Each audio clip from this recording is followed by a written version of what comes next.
है। आप सभी को पता है हमारे देश के प्रथम उपराष्ट्रपति और द्वितीय राष्ट्रपति श्री सर्वपल्ली राधाकृष्ण, उनके नाम पर ये मनाया जाता है। वो भी पहले कभी शिक्षक थे, बाद में वो क्या बने हैं, राष्ट्रपति या उपराष्ट्रपति बने हैं।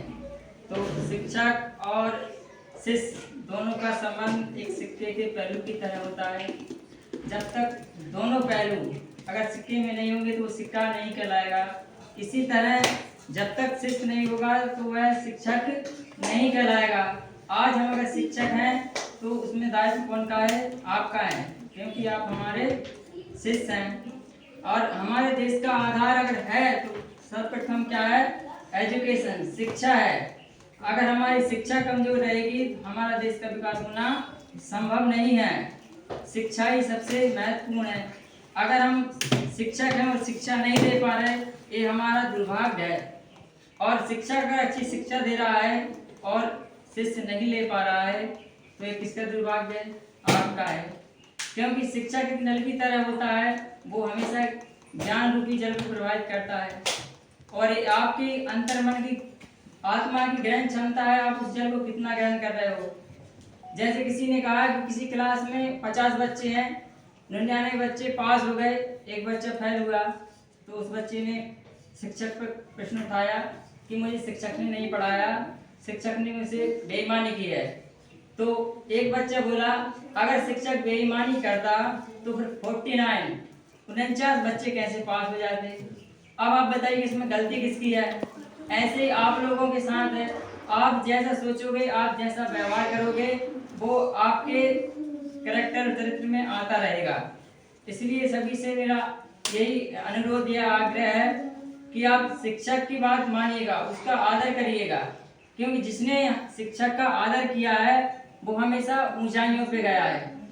और दुनिया में सिर्फ 2 ही शिक्षक होते हैं, पहले हमारे पेरेंट्स जो हमको जन्म देकर इस दुनिया में लाते हैं, और दूसरा शिक्षक जो हमको आगे बढ़ाता है, इतनी शिक्षा देता है कि उस शिक्षा के बल पर हम अपना जीवन यापन करते रहते हैं। और शिष्य गुरु का संबंध इस तरह होता है, जैसे मैंने कभी एक कहानी पढ़ी थी कि एक गुरुजी थे और उनका एक शिष्य था।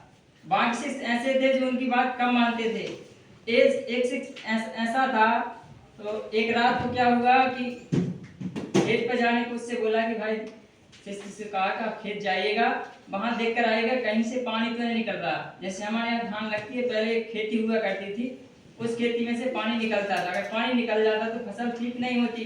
तो वो शिक्षक थोड़ी शाम हो चुकी थी, वो खेत गया, तो वहां उसने बहुत प्रयास किए, कहीं से मेड़ से पानी निकल रहा था, उसने कोशिश की कि पानी ना बहे। 2 घंटे प्रयास करने के बाद भी उससे पानी नहीं रुका। इधर गुरुजी को चिंता होने लगी कि शिष्य अभी तक नहीं आया। तो गुरुजी ने बाकी से कहा कि बेटा चलो, अरुणी अभी तक नहीं आया। उसका नाम अरुणी था। तो जब वह सब मिसाल लेकर वहां पहुंचे, 1 घंटे उसको ढूंढा तो उसको अरुणी कहीं भी नहीं मिला सबको। लेकिन कुछ मेहनत करने के बाद उन्होंने देखा कि मेड़ पर अरुणी सोया हुआ था। क्या था? सोया हुआ था। क्यों सोया हुआ था?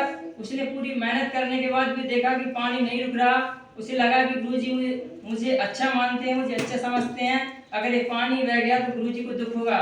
वो उस मेड़ पर खुद सो गया ताकि पानी ना निकले। गुरुजी ने देखा, गुरुजी की आंखों में आंसू आ गए, उसको गले से लगाया। तो ये ऐसा नहीं है कि शिक्षक ही सब कुछ है।